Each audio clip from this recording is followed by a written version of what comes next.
Hello. Today I'm going to talk to you about content creation, what I think you could possibly outsource, what I really think about outsourcing, what is good content, quite a lot of stuff. So I just need to get up my little prompts because I have a lot of notes actually about this. I just wrote my blog about it and I am absolutely walking the talk with this. This is exactly how I create my content, except that I don't get an outsourcing person. I just do it myself. I mean, sometimes I do get the help of my daughter, but that is irregular. So the thing is, lots of people say to me, I'm going to outsource my social media. And, I get a bit nervous because I've seen a lot of outsourced content that is not energetically activated by the person whose social media it is. I can tell it's not from them, right? I mean, my first question is like, why can't you make your own content? And people say, well, it takes too long. It's really overwhelming. They're not good at making things pretty. And I think, I do want you to get help, right? I don't want you to have to do everything. And I know being in business, there's so many hats we have to wear. We have to be a content creator. We have to do our accounting. Sometimes we have to manage a team when all we really want to do is share our gifts. So I understand that for some people, they just want to be in the clinic. They just want to be doing their art. They don't want to be doing all the business stuff. But then you don't have a business. That's the thing. So I don't want you to do all the things like I get help from a bookkeeper. I have a tax agent. I get help from other people. I don't try and do it all, and I don't want you to do it all. But why has your content creation become tedious and time-consuming and overwhelming? I think maybe, content creation is for me. It's for you. It's my spiritual practice. It's my act of service to humanity and to my audience. It could be that for you. It's my creativity. It helps me fulfill my purpose in life. And it's part of my self-expression.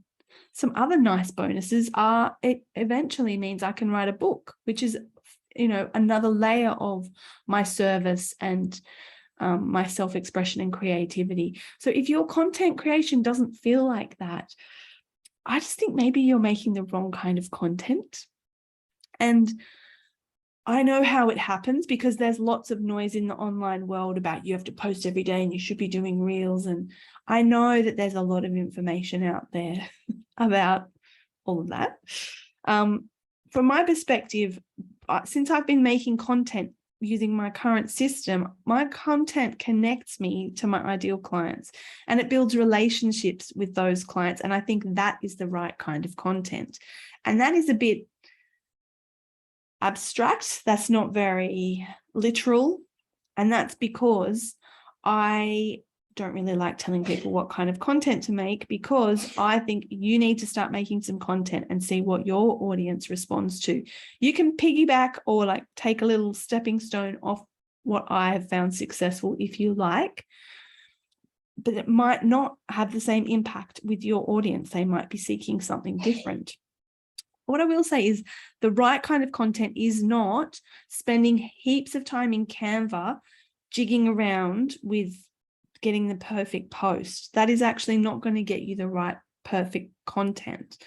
I recently saw this great chat from a graphic designer, and he was saying, if you can't do any better than this, which was a blank white background with a single font with just a sentence. He said, if you can't make it look better than this, then don't try. So don't get caught up in graphic designing and trying to make it look amazing. If you're a graphic designer or an artist and that kind of expression and you enjoy it and you can do it pretty quickly because it's a well-exercised muscle for you to make something beautiful and complex, then do that.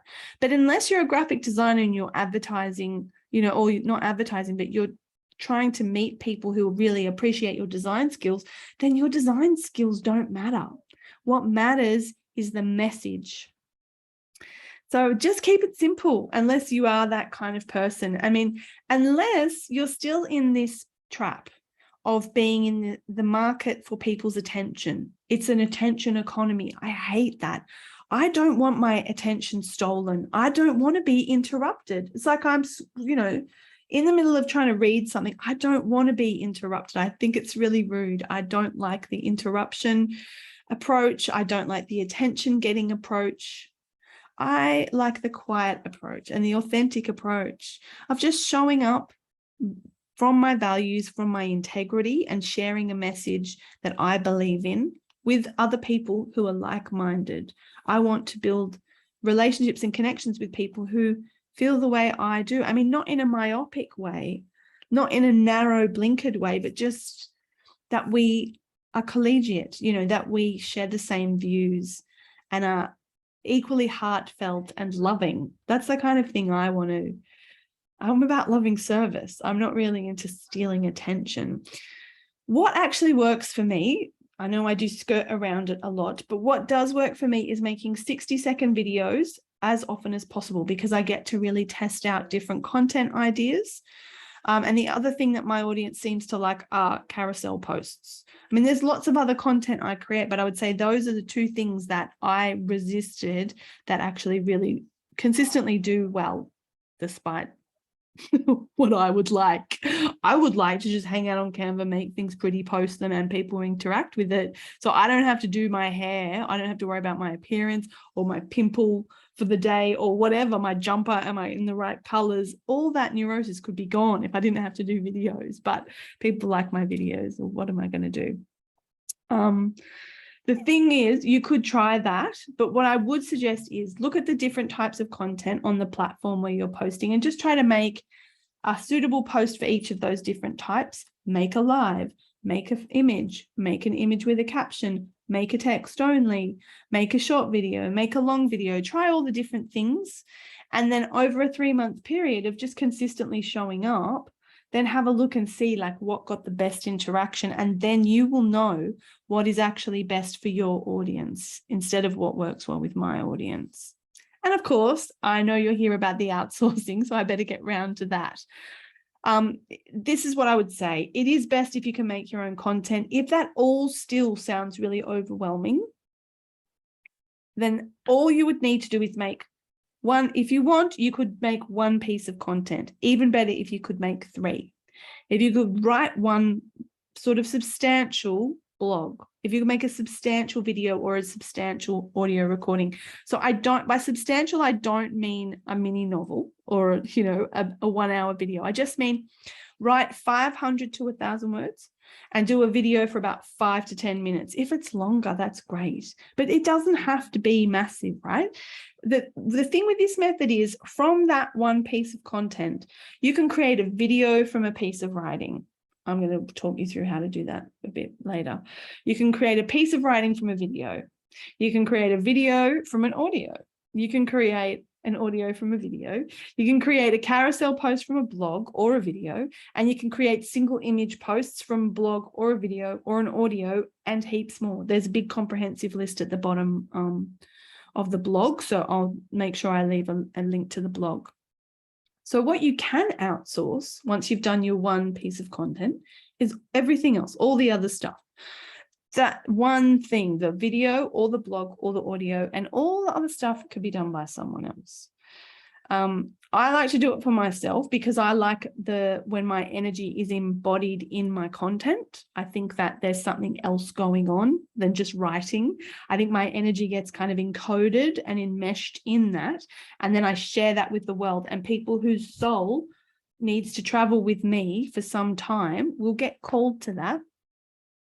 They won't be able to explain it. It could be me having a bad hair day, but that's my vibe, right?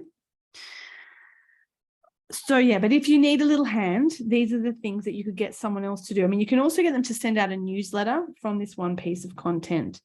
It would be probably handy if you create templates for that person.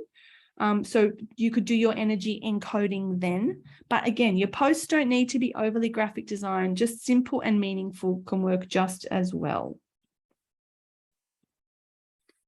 Now I'm going to share this kind of monster list of like how someone could make 20 or more posts a week from just a blog post.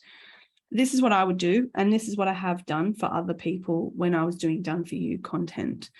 First up, if someone's delivered me a blog, I would make in Canva, I would get all the words of the blog and make 10 slides that are just a white background with one color font. I like black, but if they have a brand color that they really want to use and it works on a white background, I might use that. And I would just turn the blog into a carousel post. So that's 10 different images with just words. Then I'd export it as a JPEG and publish it on Instagram as a carousel. They're the ones you swipe across. I would export it as a PDF and share it on LinkedIn.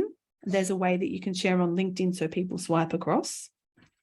I would then add some music to it, the 10, and then I might add sparkles or not. You don't even need sparkles. And then I would export it as an MP4 and publish that, or schedule. Now we're getting into the point where, you can't publish all this stuff on the same day. Someone's doing it for a week's worth of content.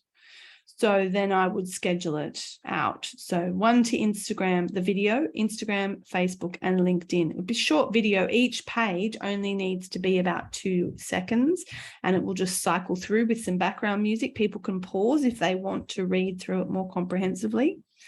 This step is better if you do it. If you would do the blog and an audio and a video, that is ideal. So someone read the blog out loud and turn it into a podcast. After I finish doing this video, I'm going to do exactly that. And I'm going to turn this video audio into a podcast. Then you can turn the podcast into a video using this thing called Headliner app, and it makes a wavegram video. So it visualizes the sound with a little line or with, give it a go. Just go to Headliner app and make a test one and you'll see what it's all about. I also have another blog about that. You could create a single image post in Canva. So just find one great sentence in the blog that is impactful and you feel like it's got a bit of punch. And so you can make 3 of them. Surely there's 3 sentences in your blog that are kind of standalone and, interesting, that you could make a single post. It's just white plain background with one sentence on it. And then it might have a caption or it might not. That's 3 posts for Instagram, Facebook, LinkedIn, publish or schedule. You could add an animation to each of these. So where the font zhuzhes in, or you could add some sparkles to it, export it as an MP4, you've got 3 videos. Now, obviously, I wouldn't want to be dumping all of these posts in 1 week about one topic. I'd probably want to go schedule a few weeks in advance, even months in advance, so that the content's all interspersed. Oh yeah, also I need you to be publishing once a week on each platform about a way people can work with you. So hopefully there's something on the website that your VA can go grab, and they're just going to make a post about that this week. You need to be in communication with them about what offer you are promoting right now, if you have something in specific. Hopefully you're willing to make a video reading through the blog. That's what I'm doing right now. I wrote the blog. Now I'm reading my blog out and making a video and a podcast from it. It's even better if you do it as a Facebook Live. I will be doing that at some stage, but not today. I should have though. And yeah, do it as a live. Maybe I'll do a live as well. And then you can put that on YouTube, Instagram TV, and onto Facebook. And then once all that content's created and you get a bit of a rhythm going, the blogs from 2 weeks ago will be showing up this week, and you can send out a newsletter, get the support person to send out your newsletter for you with 2 or 3 bits of content that you've created, and then your offer. And that's enough for a newsletter, just to stay in touch with people. I write a little personal message and then I just share a couple of bits of content and share my offer. So if you're a willing creator, this is what I would recommend, is that you write a blog, read it out loud, and deliver it on video. If you do it on video, you don't need to do an audio, because the person should be able to get an audio from the video. The support person could do all the other stuff and you could outsource that. So that is what I would recommend. If you really can't just make your content yourself and it's way too much, you're freaking out, that's what I would suggest you do. Make a video and a blog, video of the blog. Give that to put it in Google Drive or whatever. Put it on YouTube. and get the support person to do all the rest. That's my ideal outsourcing recommendations. I hope you have a really beautiful day. Just being a bit silly. You know how it is. I look forward to connecting with you really soon, and I hope that your business is thriving and growing. That is my wish for you, so that we can all impact more people with our loving energy and kind of infect society with this contagion of love, joy, exuberance, and living our purpose, sharing our gifts. Mwah. See you soon. Bye.